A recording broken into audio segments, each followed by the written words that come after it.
I'm Craig Kenneth, a relationship coach and a psychotherapist. Every relationship is different and every breakup is different.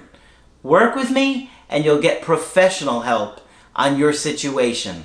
And if you're in no contact, focused on personal growth, my workbook series, The Knowledge, will help you make changes like you've never made before.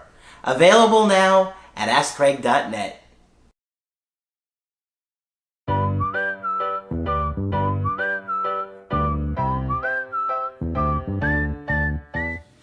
Hi there, I'm Coach Craig Kenneth. I'm Coach Margaret. And today we're going to be talking about finding hope and security in relationships. So, Margaret's got some good research that talks about the importance of hope and how it helps us to cope with everyday life. Right. And, you know, it's interesting that when we're in a breakup, Margaret, we feel hopeless. I hear it all the time, don't you? Most of the time, we feel hopeless for very long periods of time. Yes. And it really is part of the breakup process is just accepting that at this moment in time, it's hopeless. In other words, showing up their house, writing them a handwritten letter, sending them a good reminder text isn't going to turn things around. But allowing them time to process and think about things and miss you is. But that takes time. So in the present moment, a lot of times it does feel hopeless. Yes, it does. But it's nice to feel hope in our relationships. And, you know, people will talk about false hope and breakups. So you give false hope. Yeah, we don't want any of that. Yeah. We want the real thing. Well, you know, the truth is that a lot of times you're in a situation that looks completely hopeless and is for a long time. And one day your ex comes back. Right. And sometimes you're in a situation that you think you have a good shot and for whatever reason it doesn't turn around. So saying how it's going to go or that there's false hope, you know, it's tricky because for me, as long as both of you are alive and breathing, I think there's some kind of hope. Yeah. Yeah, sure there is. So, Margaret, you got some good research here today, right? Yes. This is an article by Hal Shorey, and he's a psychologist, a PhD psychologist, and we've quoted Hal Shorey before. He writes things that I think are most comprehensible and helpful. But anyway. Well, let's hope it's good. Let's hope so, and we don't want to despair of that. Hope is a way of thinking in which you expect positive outcomes in life. Now, if you haven't had a lot of positive outcomes in life, it becomes harder, okay? Yeah. But hope is a way of thinking in which you expect positive outcomes in life because of your ability to, number one, develop clear, challenging, and achievable goals. Okay. I'm going to vacuum the living room by tomorrow. Identify the strategies or pathways to get to those goals. And muster the motivation needed to use those pathways and actively pursue the goals. Sure. So if you can do these things for yourself, it will help with hope. And it can be a little thing like vacuuming the living room or a big thing like a career change or any number of things. Sure. Okay. So it's like if the workbooks. Yeah. The goals, you work on it 20 to 30 minutes every day, right? Right. You're identifying the strategy because they're in those workbooks because it's talking about this skill, improving this skill, improving how to communicate or understanding attachment so you understand your partners better. And then just having the motivation to do it all the time, every day, a little bit at a time to get you going. And then in time, you're feeling a lot more secure, a lot more confident, and you're a lot more skilled to navigate relationships. And even if it's a tiny goal, that's great too. That will help because you have to get familiar with your ability to do it. Yep. Okay? Research shows that people who score higher in hope have better mental health and greater happiness and physical health as well. Interesting. We should all be in the business of instilling hope in ourselves and in each other.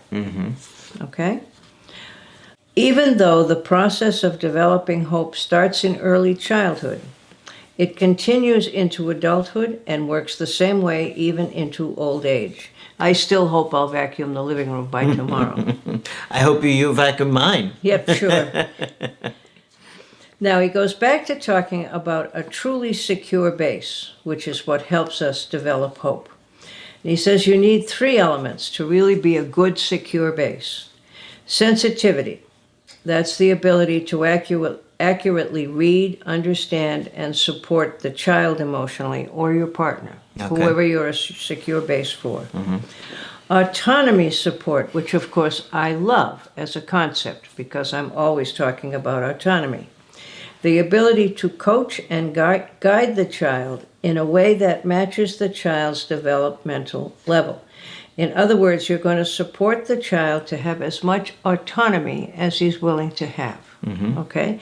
And if you're supporting a partner, you certainly want to give them as much autonomy as they want and need. Mm-hmm. Okay? 3, levels of control. Autonomy support means that the parent encourages the child in going after the goal, gives useful hints and suggestions, and uses a tone of voice that tells the child that mother is there to help. Mm-hmm. Okay?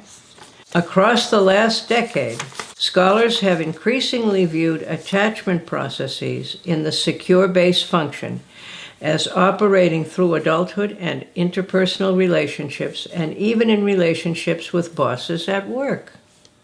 Right? So all of this impacts your whole life, we are now understanding. Okay? Bosses at work. Have you ever had a micromanager? Ever work for somebody who micromanages? That's enough to drive you bananas because it interferes with your basic autonomy. Mm-hmm. Okay? I have had that kind of a boss, and it made me bonkers.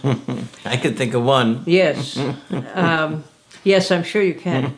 Researchers have described this relationship between healthy dependency and autonomy as the dependency paradox. Okay? There's healthy dependence and autonomy at the same time.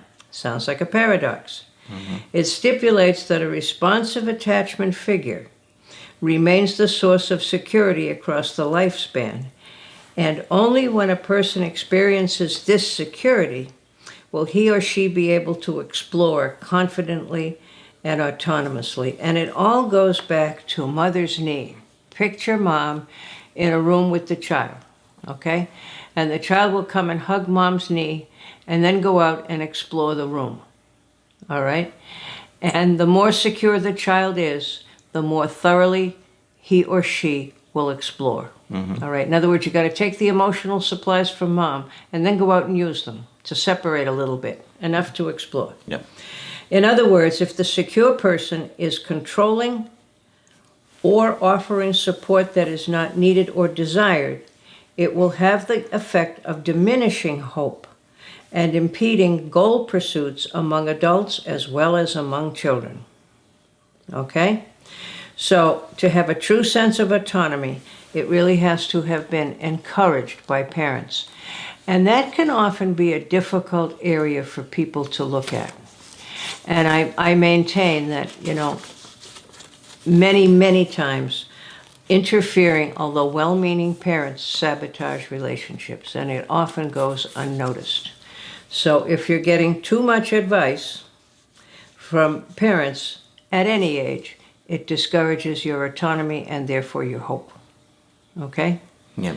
So controlling parents and micromanaging bosses inhibit the development of hope and autonomy in their children or their employees.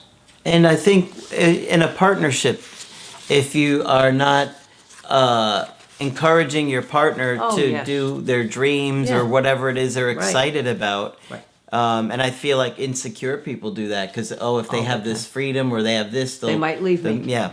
They might leave me. So sometimes it can be very difficult. If you want to learn advanced basket weaving and you're going to have to go to seminars on Saturdays to do it, you want to be secure enough to let the person do it. Yeah. It's an important thing. And of course, I liked any article that talked about autonomy and security over the lifespan. Okay? Very important that you do that with your Right. partners and you give them freedom to be who they want to be. Yeah. Because you can imagine how you would feel if your partner wasn't encouraging of the things that you like to do. Absolutely. And if you have a parent who's saying, don't go outside, you might catch something. Don't go outside, there could be dangerous people out there. That's going to impede your autonomy. Go outside, stay in the yard, and be careful. But let them go would be much better. Yeah. Yeah. Okay, give Margaret a thumbs up for her research on this one. And of course, when you want to get our help, just go to my website, askcraig.net. Sign up for the coaching option that works best for you. I do email coaching and I do Skype. Margaret is available for Skype coaching. If you feel that I can be helpful to you, please sign up. Just click on Margaret on the top of the website to do that. But that's it for this video. I'm Coach Craig Kenneth, I'm Coach Margaret. and we will talk with you soon.